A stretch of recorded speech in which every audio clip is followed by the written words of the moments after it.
The house was designed as a family batch for the couple, their 2 kids, and extended family.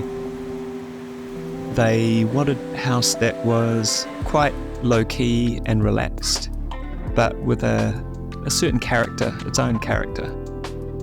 There's a gesture on the front of the house which is like an abstracted G shape, hence the house's name. The building overhangs the downstairs and creates shading and shelter for that low driving late westerly sun. And it's a little bit like with a pergola, in a slightly fanciful way, it's saluting to the view. We were trying to do 2 things with the colour. One, have a connection with the outside environment, the blues and the greens, and 2, have a connection to nostalgia. We use colour steel flax pod matte Endura for the walls because we were after something that referenced the dark colour of old creosote batches.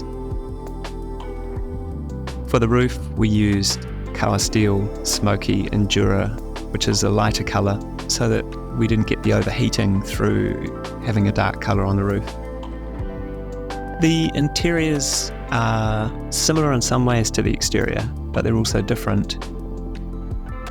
We aim to create interiors that were light, open, calm, with soft colours, basically off-white, with a few little punches of colour here and there, and a lovely light-coloured timber. I think the time for large, overblown second houses is coming to an end, particularly heated by fossil fuel burning heating systems. And so having a sensitivity towards nature and the environment and sustainability is incredibly important.